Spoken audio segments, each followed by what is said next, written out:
Hello guys, welcome back to my YouTube channel again. कैसे हैं आप सब? आई होप अच्छे होंगे। तो भाई 6 जुलाई को एग्ज़ाम है और आप सब बहुत मेहनत कर रहे होंगे, आई नो, क्योंकि टाइम वेस्ट करने का टाइम है नहीं। तो लेकिन उस मेहनत के साथ साथ आपको कुछ चीज़ों का, कुछ बातों का आपको ध्यान रखना पड़ेगा, जो कि बहुत ज़्यादा इंपॉर्टेंट है आपकी मेहनत को सफल बनाने के लिए। तो सबसे पहले हम बात करेंगे उसमें ग्रैंड टेस्ट की। ग्रैंड टेस्ट बहुत ज़्यादा इंपॉर्टेंट है।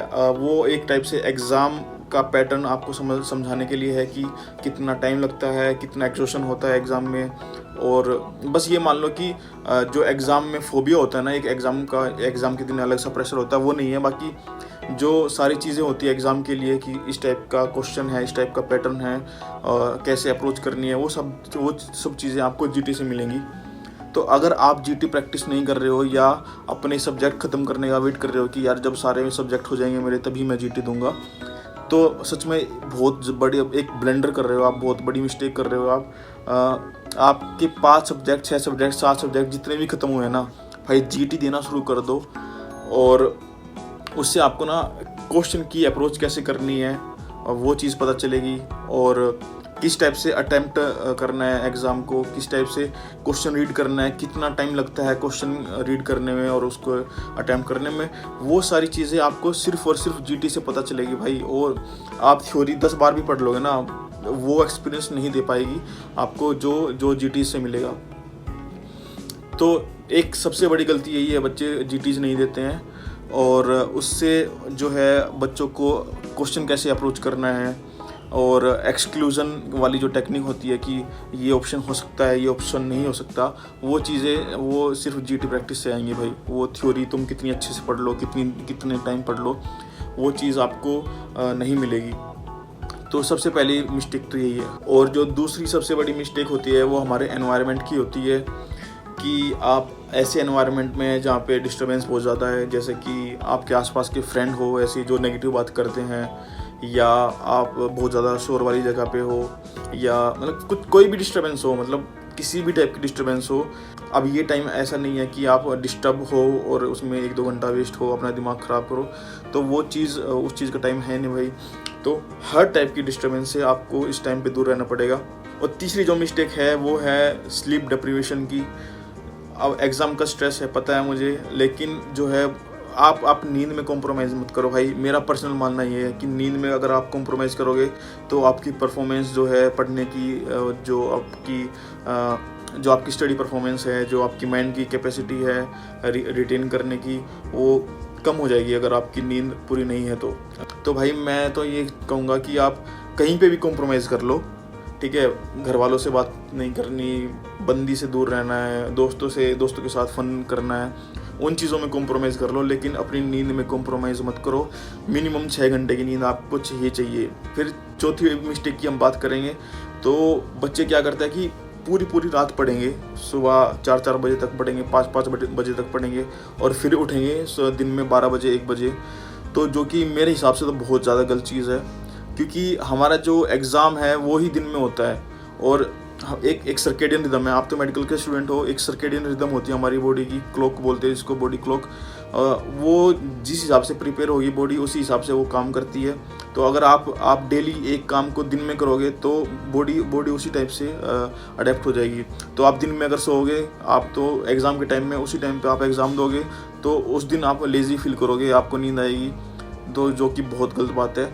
तो अपना टाइम टेबल उस हिसाब से सेट करो कि आप रात को सो सको, चाहे 10 बजे सोना है, 11 बजे सोना है, 12 बजे भी सो जाओ, बेशक से कोई दिक्कत नहीं है। लेकिन दिन में सुबह 8 बजे उठ जाओ, 7 बजे उठ जाओ भाई, उठ जाओ। जो सुबह की पढ़ाई हो है, या अगर आप सुबह एग्ज़ाम देने जाओगे, उसी हिसाब से आपको अपनी माइंड और बॉडी को प्रिपेयर करना पड़ेगा। तो सुबह 9 बजे टेस्ट देने बैठ जाना है आपको, इस हिसाब से आपको अपनी पढ़ाई करनी है। रात को सोना है और सुबह 6 बजे उठना है, 7 बजे उठना है, वो आपकी मर्ज़ी है, वो आप अपने टाइम टेबल के हिसाब से देख सकते हो। लेकिन ज़्यादा देर रात तक पढ़ाई मत करो, दिन में पढ़ लो जितना पढ़ना है, अच्छे से पढ़ो दिन में। 5वीं जो सबसे बड़ी मिस्टेक होती है कि वो है कि हमारा माइंड थक गया है, हमारी बॉडी थक गया है, हम एक ब्रेक की नीड होती है, हमें एक छोटे ब्रेक की नीड होती है। तो उसमें आप चाहे वॉक कर लो 10-15 मिनट, चाहे आप कहीं पार्क में चले जाओ, या हो सकता है अपने दोस्त के साथ चाय पीने चले जाओ, ये ठीक है वो चीज़। लेकिन फ़ोन यूज़ मत करो भाई। आप फ़ोन यूज़ करना चाहोगे 5 मिनट के लिए, 10 मिनट के लिए, लेकिन रील चलाते-चलाते, मूवी देखते-देखते या सीरीज़ देख रहे हो आप, कुछ भी है, उसमें कब 1 घंटा निकल जाएगा, 2 घंटे निकल जाएँगे, पता नहीं चलेगा। तो फ़ोन तो मैं कह रहा हूँ आपकी लाइफ़ की इस टाइम पे सबसे बड़ी डिस्ट्रैक्शन है। आपकी गर्लफ्रेंड से भी बड़ी, आपके बॉयफ्रेंड से भी बड़ी डिस्ट्रैक्शन है इस टाइम पे फ़ोन। मोस्टली आपकी जो स्टडी होती है, वो अभी स्क्रीन से ही होती है। तो अगर आप ब्रेक ले रहे हो तो उसमें कोशिश करो कि आप अपनी आँखों को रेस्ट दो। उसमें या तो आप म्यूज़िक सुन सकते हो, या फिर अपने दोस्त के साथ चाय वाय पीने चले जाओ, या फिर अकेले घूमने चले जाओ पार्क वगैरह में, वॉकिंग कर लो, कुछ भी कर लो। यूज़ मत करो कि थोड़ा आपकी आँखों को भी रेस्ट मिल जाएगा। तो ये छोटी-छोटी चीज़ें, लेकिन इफ़ेक्ट इनका बहुत ज़्यादा है। आप अगर इन चीज़ों का ध्यान रखोगे ना, तो ये बहुत हेल्प करेंगी आपकी। और जीटी में भाई मिस्टेक, मान लो आपने पहला जीटी दिया, फिर आपने दूसरा जीटी दिया, इम्प्रूवमेंट नहीं हो रही है, उसका सबसे बड़ा रीज़न है कि आपने जीटी एनालाइज नहीं किया है। अगर आप जीटी एनालाइज किए बिना दूसरा जीटी दोगे तो भाई कुछ फ़ायदा नहीं है। ऐसे तो आप 100 जीटी दे लोगे, उसका भी कुछ फ़ायदा नहीं है। पहला जीटी दिया है आपने, उसको एनालाइज करो कि कहाँ मिस्टेक की है आपने, और जिस टॉपिक में मिस्टेक की है, जिस क्वेश्चन में मिस्टेक की है, उसको ना, जो स्टिकी नोट्स आते हैं ना, उसको उसके ऊपर लिख लीजिए, उसकी एक्सप्लेनेशन लिख लीजिए, और मतलब उससे रिलेटेड जो भी टॉपिक है वो उसको लिख लीजिए। जिसमें आपको कन्फ्यूज़न हो रहा है उसको लिख लीजिए। और जहाँ पे भी आपकी स्टडी टेबल है, जो भी आपकी वॉल है, उस पे उसको स्टिक कर दीजिए। एक फोटोपिक मेमोरी होती है, तो आप उसको बार बार देखोगे, दिन में 2-4 बार देखोगे तो आपको वैसे ही याद हो जाएगा। मैंने भी ऐसे किया था। तो मेरे सामने जो वॉल थी, मैंने उस पर मेरे जो टॉपिक्स कमज़ोर थे, या जो पोर्शन मुझे वीक लग रहा था वहाँ पे, या बहुत ज़्यादा इंपॉर्टेंट था, उसको मैंने स्टिकी नोट्स पे लिख के और अपनी वॉल पे चिपका लिया था। तो उससे क्या है कि मुझे कम से कम 10-12 क्वेश्चन में मुझे हेल्प मिली, जो कि डायरेक्ट यहाँ से आए थे। इससे क्या होता है, ये एक फोटोपिक मेमोरी होती है। आप इसको दिन में 2-4 बार देखोगे ना, ये आपको वैसे ही याद हो जाएगी।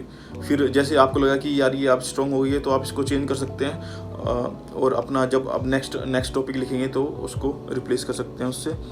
तो ये एक है छोटी सी चीज़, लेकिन आपके लिए बहुत ज़्यादा यूज़फुल हो सकती है अगर आप इसको अपने स्केड्यूल में इंक्लूड करोगे तो ये छोटी चीज़ें हैं यार, जिसका आप अगर ध्यान रखोगे तो बहुत ज़्यादा हेल्पफुल होगी आपके लिए। और ऐसे ही छोटी चीज़ों में मैं आपकी हेल्प करता रहूँगा अपनी एक्सपीरियंस के साथ। और तब तक के लिए bye bye, thanks for watching, bye bye, take care.